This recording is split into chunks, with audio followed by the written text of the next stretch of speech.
अब एक बात बताइए, बुर्के को आप एक तो डिजाइनदार बना रहे हैं, और दूसरा जब औरत या लड़की जब बुर्का ओढ़ती है तो सीने पर फूल बना दिए आप। ये बताइए यहां फूल बनाने की क्या जरूरत थी? जब वो पहनती है तो फूल सीने पर, और वो लड़की ने ये बुर्का खरीदा क्यों? इसका मतलब क्या है कि वो भी इसलिए खरीद रही है ताकि मेरे फूलों पर नजर। ये सुनना पड़ेगा, तुम्हें नहीं तुम्हारे बाप को भी सुनना पड़ेगा। जब तक मैं इस कुर्सी पर हूं, ये अथॉरिटी, ये पावर मुझे इस्लाम ने दिया है, सुनना पड़ेगा। क्यों खरीदा है उसने ये बुर्का? यूपी साइड में आ जाओ, लखनऊ के बुर्के देख लो, बंबई के देख लो, हैदराबादी बुर्के देख लो। कसम खुदा की अब बुर्के बुर्के नहीं रह गए। अब 60 साल की बुढ़ी भी ओढ़ ले तो ऐसा लगता है जैसे वो 18 साल की लड़की जा रही है। ये बुर्के एक बार सच्चा वाकया है। 60, 65, 70 साल की बुढ़िया ऐसा ही बुर्का ओढ़ के चेहरा छुपा के जा रही थी धीरे धीरे। भाई बुढ़ी थी, वो धीरे धीरे चल रही थी, तो एक लड़का उसका पीछा करने लगा। 20-22 साल का लड़का उस बुढ़ी का पीछा करने लगा, क्योंकि जो सोचने लगा बुर्का इतना खूबसूरत है तो बुर्के के अंदर कितना खूबसूरत माल होगा, बुर्के वाली कैसी होगी। उसका पीछा करने लगा। बुढ़िया धीरे धीरे चल रही, लड़का समझ रहा मुझे लिफ्ट दे रही, मेरी वजह से धीरे धीरे चल रही, जबकि वो अपनी कमजोरी की वजह से धीरे धीरे चल रही। बुढ़िया समझ गई कि लड़का मेरा पीछा कर रहा है, तो थोड़ी दूर चलने के बाद उसने अपना नकाब खोला और अपनी तुतलाती जबान में बोली, बेटा। लड़के का तो मूड खराब हो गया, कमबख्त मेरा तो मामला ही गड़बड़ हो गया। बेटा तू मेरा पीछा क्यों कर रहा है? मैं तो तेरी अम्मा की उम्र की हूं। लड़के को भी गुस्सा आ गया, कहती भाग, मैं अपने लिए नहीं अपने अब्बा के लिए ढूंढ रहा हूं। अब 60, 65, 70 साल की बूढ़ियों को ऐसे खूबसूरत बुर्के पहनने की क्या जरूरत? बुर्कों का मकसद जो कभी था पर्दा, लेकिन आज उनका मकसद भी वो नहीं रह गया। अल्लाह के नबी के ज़माने में एक सहाबिया अल्लाह के नबी के पास आती हैं, मुस्नद अहमद की सही रिवायत, जिनकी चादर कपड़े से नीचे, टखने से नीचे, चप्पल से नीचे जमीन की मिट्टी उड़ाती हुई आती है और कहती है, अल्लाह के रसूल मैं इस चादर को ओढ़कर नमाज पढ़ने जाती हूँ। आपने कहा चादर इतनी नीची होनी चाहिए। उसने कहा अल्लाह के नबी कभी कभी जमीन पर पेशाब व पायखाना पड़ा होता है, गंदगी पड़ी होती है, तो क्या मैं थोड़ी सी ऊपर करके पायखाना गंदगी को क्रॉस करके आगे निकल जाऊं? आपने कहा नहीं, दाएं से निकल जा, बाएं से निकल जा। कहने लगी दाएं भी मर्द बैठे होते हैं, बाएं भी मर्द बैठे होते हैं, मुझे उसी गंदगी के ऊपर से निकलना है। अल्लाह के रसूल इजाजत दे दीजिए, मैं थोड़ा सा ऊपर कर लूं और निकल जाऊं, उसके बाद नीचे कर लूंगा। जब गंदगी को क्रॉस कर लूंगी तो चादर में नीचे कर लूंगी। अल्लाह के नबी कहते हैं अगर मर्द दाएं बैठे हैं, बाएं बैठे हैं, तो तू उसी गंदगी के ऊपर से निकल जा। कहने लगी अल्लाह के रसूल वो गंदगी मेरी चादर में लग जाएगी, आप मुझे ऊपर उठाने की इजाजत नहीं दे रहे हैं, टखने से ऊपर, चप्पल से ऊपर चादर उठाने की इजाजत क्यों नहीं दे देते हैं? आपने कहा नहीं, चादर उठाने की इजाजत, चप्पल से भी ऊपर चादर उठाने की इजाजत नहीं दूंगा। कहा अल्लाह के रसूल फिर उस चादर में पेशाब और पायखाना लग जाएगा। आपने कहा लग जाने दे। कहने लगी हाय अल्लाह के रसूल उसी चादर को तो ओढ़कर मैं नमाज पढ़ती हूँ मस्जिद में। जब ऊपर औरतों का अलग इंतजाम होता है या पर्दे में औरतों का इंतजाम होता है तो मैं इसी चादर को ओढ़े ओढ़े नमाज पढ़ती हूँ। आपने कहा उसी चादर को ओढ़कर नमाज पढ़ ले। कहने लगी उसमें पेशाब और पायखाना लग जाएगा, क्या उसी और चादर को ओढ़कर नमाज पढ़ लूं? आपने फरमाया हाँ आए औरत, जब पेशाब और पायखाना तेरी चादर में लगेगा, जब तू आगे बढ़ेगी तो तेरी चादर जमीन पर पड़ी हुई मिट्टी से रगड़ खाएगी, क्योंकि तेरी चादर नीचे है। जब पेशाब और पायखाना उसमें भर जाएगा, जब तू आगे बढ़ेगी तो जमीन पर पड़ी हुई मिट्टी पर तेरी चादर रगड़ खाएगी, और जमीन पर पड़ी हुई मिट्टी से रगड़ने की वजह से जमीन की पाक मिट्टी तेरी चादर को पाक कर देगी। लेकिन तुझे चादर उठाने की इजाजत नहीं, उसी चादर में तू नमाज पढ़ ले। गंदगी लगती है तो लग जाने दे, आगे बढ़ेगी तो जमीन पर पड़ी हुई पाक मिट्टी तेरी चादर को पाक कर देगी। मेरे भाइयों, पेशाब और पायखाना देखकर भी अल्लाह के रसूल ने औरत को चादर उठाने की इजाजत नहीं दी। मेरी बहनों, तुम्हारे दिल कैसे गवारा कर लेते हैं। जलसों में भी चूड़ियां खरीदने के लिए, बैलून्स खरीदने के लिए, जलेबियां खरीदने के लिए तुम किस तरीके से लेडीज पिंडाल से निकलकर तुम बाजारों में घूम लेती हो। शर्म आनी चाहिए। तुम्हारे कलेजे और तुम्हारे दिल कैसे गवारा कर लेते हैं कि लड़के और लड़कियां एक जगह शॉपिंग करें, दुकानदारी करें, खरीदारी करें। ये तुम्हारे कलेजे, तुम्हारे ज़मीर कैसे गवारा कर लेते हैं।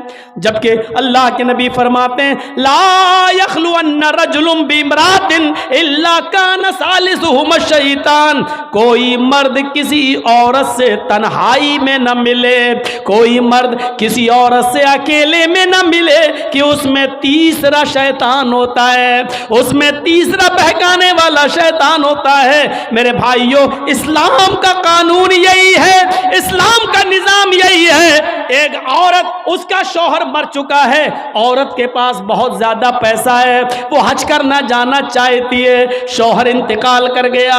अब औरत अकेले हज करने नहीं जा सकती है, जबकि मुस्तती है, साहिब इस्तिताअत है, हज करने जाना चाहती है, अच्छा काम करने जाना चाहती है। इस्लाम कहता है कि तेरा शौहर नहीं है तो भाई के साथ जा, भाई नहीं है तो बाप के साथ जा, बाप नहीं है तो बेटे के साथ जा, लेकिन किसी महरिम का होना जरूरी है, उसके साथ जा।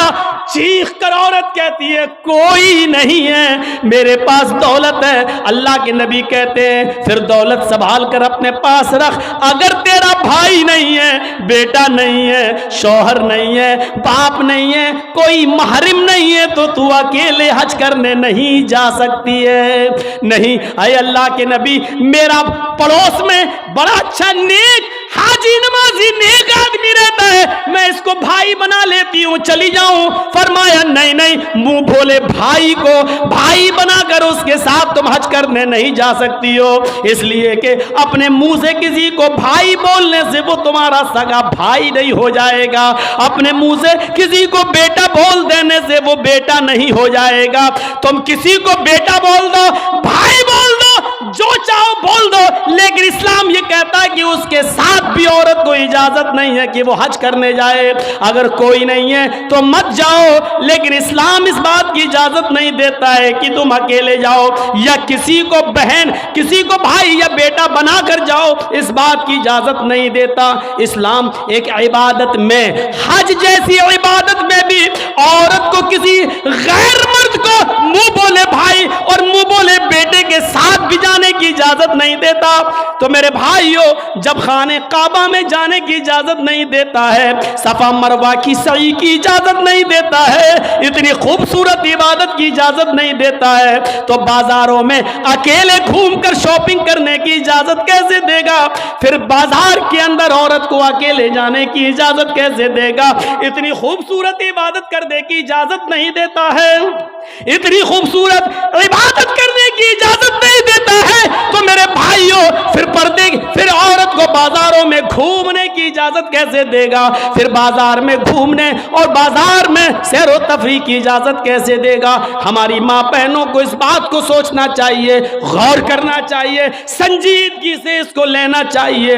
एक जमाना था, हजरत फातिमा कह रही हैं, आए अली, मैं इतनी बीमार हूँ, इतनी बीमार हूँ, लगता नहीं कि इस बीमारी में मैं बच पाऊंगी। आए अली, अगर मुझे कुछ हो जाए, अगर मेरा इंतकाल हो जाए, आए अली, तो मुझे दिन के उजाले में दफनाने मत ले जाना, रात की तारीकी में ईशा की नमाज के बाद मुझे कब्रिस्तान में दफन करना। हजरत अली ने कहा, ऐ फातिमा ऐसा क्यों कह रही हो? अगर तुम्हारा इंतकाल सुबह फजर के बाद हो तो क्या ईशा तक हम तुम्हारे जनाजे को रखेंगे, मिट्टी को रखेंगे? तुम्हारे बाप का, तुम्हारे अब्बू का फरमान है कि मैयत को जल्दी कब्रिस्तान ले जाओ, फिर मैं लेट कैसे करूं? फरमाती हैं, आए अली, आए मेरे प्यारे शौहर, मुझे रात में ही ले जाना, मेरी बात को गिरा बांधो, मेरी बात को मजबूती से पकड़ लो, मेरी वसीयत को याद रखना, चाहे मेरा इंतकाल कभी भी हो, लेकिन मुझे ईशा के बाद दफनाना, मुझे दिन के उजाले में कब्रिस्तान न ले जाना।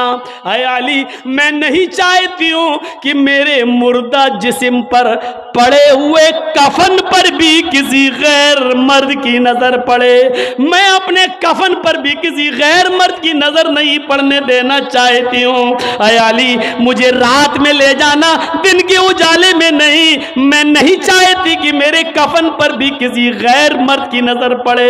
मेरे भाइयों, इंतकाल के बाद निकाह जायज नहीं है, इंतकाल के बाद शादी नहीं होती है, लेकिन इंतकाल के बाद भी अपने जिस्म को तो छोड़ो, अपने कफन को भी किसी गैर मर्द को देखने की इजाजत नहीं दे रही हैं। यह था हजरत फातिमा का पर्दा।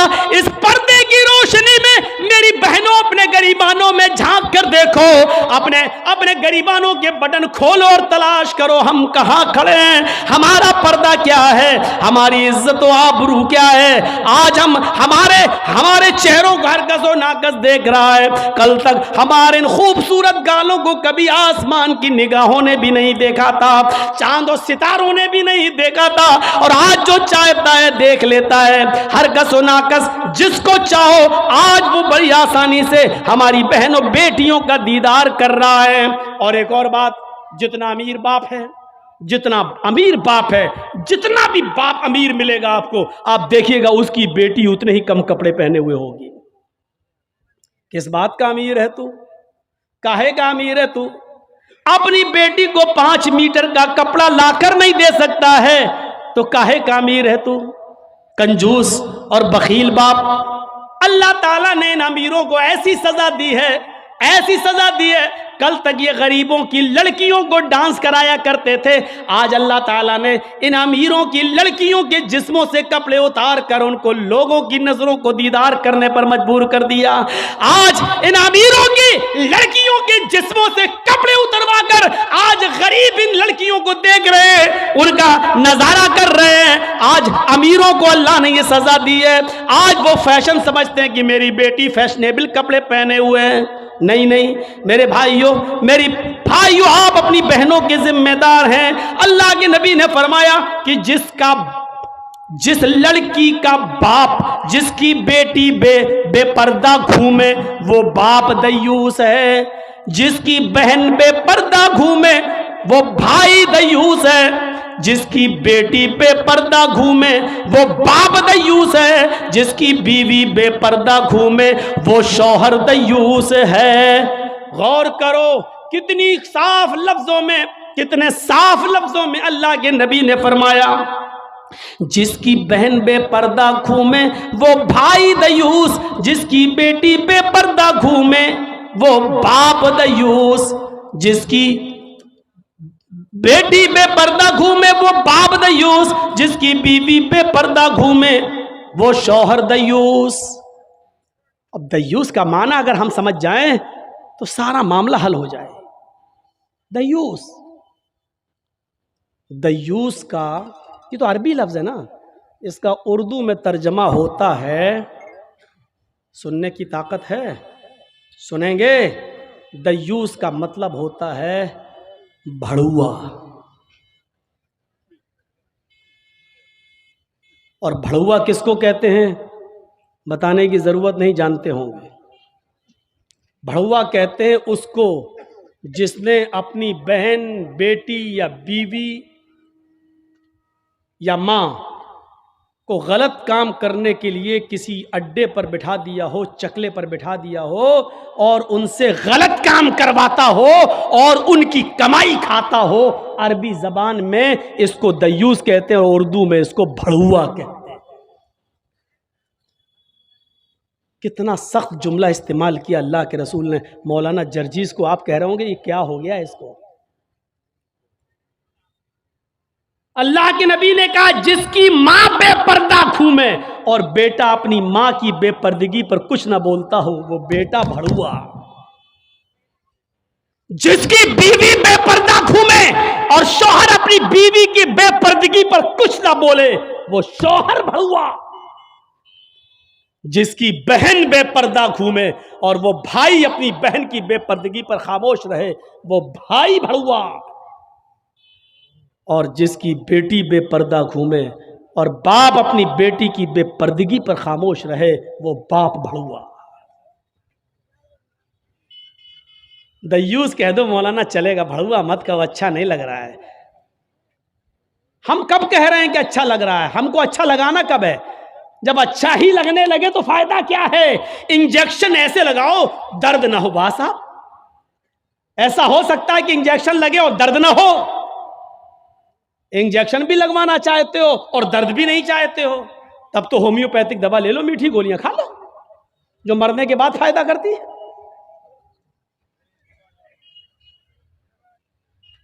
होम्योपैथिक दवा के बारे में यही मशहूर है, बहुत लेट फायदा करती है, तो हमने कह दिया मरने के बाद फायदा करती है। लेकिन सिस्टम मिल जाए तो जादू की तरह भी फायदा करती है, बहुत जल्दी भी करती है। तो जब आपको मीठी गोलियां ही खाना है होम्योपैथिक दवा, तो फिर मत कराओ तकरीरें, और तकरीर करा रहे हो तो सुनो, सुनना पड़ेगा। कितने लोग हैं आज जो अपनी बीवी की बेपर्दगी पर सवाल उठाते हैं? कितने ऐसे हैं जिनकी बेटियां आज बेपर्दा घूमती हैं और वो बाप अपनी बेटियों को डांटते हैं? अगर माँ बाप अपनी बेटियों को सही से जिम्मेदारी निभाने लगे तो आज एक भी लड़की के पास एंड्रॉयड मोबाइल ना हो। हमारी 18-20 साल की लड़की जिसकी शादी नहीं हुई घर पे रहती है, उसके हाथ में एंड्रॉयड मोबाइल चीख चीख के बता रहा है कि बाप की तरबियत में कमी है, बाप अपनी बेटी पर पूरा का पूरा हुक्मरान नहीं है, हाकिम नहीं है। या ये कह रहा है बेटी के हाथ में वो एंड्रॉयड मोबाइल चीख चीख के कह रहा है ये बाप ना कह रहा है, बेटी के आगे बाप की नहीं चल रही है, बाप मजबूर हो चुका है। मेरे भाइयों, अगर बाप मजबूर ना होता तो बेटी के हाथ में एंड्रॉयड मोबाइल नहीं होता। क्या जरूरत है बेटी के हाथ में देने की? वो तो घर में रहती है, क्यों चलाएगी साहब? आपकी बेटी 18-20 साल की क्यों फेसबुक चलाएगी? क्यों व्हाट्सएप चलाएगी? क्यों मैसेंजर चलाएगी? और आप कैसे अपनी बेटी को फेसबुक और मैसेंजर और व्हाट्सएप चलाने के लिए ढील दे सकते हैं? कैसे? आपका ये दिल कैसे गवारा कर लेता है? आप जिम्मेदार हैं। हमारी ये बेटियां कल बच्चों की माएं बनेंगी, शादी के बाद इनको अपने बच्चों की तरबियत करना है। मां के कदमों के नीचे जन्नत बताई गई है, हालांकि ये कोई हदीस नहीं है, एक मकूला है, लेकिन बच्चे अपने मां के कदमों के नीचे जन्नत कैसे ढूंढें? ये आजकल की मां के कदमों के नीचे जन्नत है? जिसको खुद नहीं मालूम कि कदम मेरे कहां हैं, उसके कदमों के नीचे बच्चे जन्नत ढूंढेंगे? हमें सोचना है, हमें अपनी बेटियों की तरबियत करना है। इमाम अहमद इब्न हंबल अपनी मुस्नद के अंदर एक वाकया नकल करते हैं कि एक सहाबिया थी, उनके घर में एक बच्चा पैदा हुआ। एक सहाबिया थी, उनके घर में एक बच्चा पैदा हुआ। जब बच्चा पेशाब करता था तो पानी का लोटा उस बच्चे की शर्मगाह पे डाल देती थी। जैसी बच्चे ने पेशाब किया वो पानी लाती और शर्मगाह पे डाल देती। वो सहाबिया कहती हैं मेरा बेटा जब चलने के लायक हुआ, पहला दिन था उसका चलने का, पहला दिन था मेरे बेटे के चलने का, पहला दिन था मेरा बेटा खड़े होकर जब चला, मेरे बेटे को जब पेशाब की जरूरत महसूस हुई तो उसने पानी का बर्तन देखना शुरू कर दिया। माँ कहती है कि मैं देख रही थी अपने बेटे को, जब भी वो पेशाब करता था तो मैं पानी उसकी शर्मगाह पे डाल देती थी। आज देखती हूँ मेरा बेटा चल रहा है, देखती हूँ ये क्या करता है। जब बेटा पहला दिन चलने के लायक हुआ, पहला दिन था, तो बेटे ने पानी का प्याला उठाया और दोनों हाथ से पकड़कर धीरे धीरे चला और एक कोने में जाकर बैठ गया, पेशाब किया और पेशाब करने के बाद वो पानी का प्याला अपनी शर्मगाह पे डालने लगा। उसको इस्तिंजा करना नहीं आता था, उसको धोने का तमीज भी नहीं मालूम था, उसको पता ही नहीं, लेकिन वो वैसा ही कर रहा है जैसी उसकी माँ ने उसको बताया। जैसे उसकी माँ उसके साथ कर देती थी, वो पानी का प्याला उठाकर अपनी शर्मगाह पे डाल लिया और खाली प्याला लेकर अपनी माँ के पास आ गया। माँ की आंखों में आंसू आ गए, आसमान पर नजर डालकर कहती है फूस तो बिरब्बिल काबा, काबे के रब की कसम में कामयाब हो गई, अल्लाह की कसम में कामयाब हो गई। अपने बच्चे को जो सिखाना चाहती थी मेरे बच्चे ने वो सीख लिया, मैं अपने बच्चे को जो तरबियत देना चाहती थी मेरे बच्चे ने वो तरबियत हासिल कर ली। मुझे उम्मीद है कि मेरा बच्चा कभी नापाक नहीं रहेगा, मेरा बच्चा जब भी पेशाब करेगा तो पानी जरूर ले जाएगा और इस्तिंजा करेगा। उस जमाने की माएं अपने बच्चों को बचपन से ये आदतें डलवाती थी, और आजकल की माँ देख लो अपने बच्चे का अंडरवियर नेकर उतार कर कहती बेटा यहाँ खड़े होकर पेशाब कर ले। ये माएं अपने बच्चों को क्या तरबियत देंगी।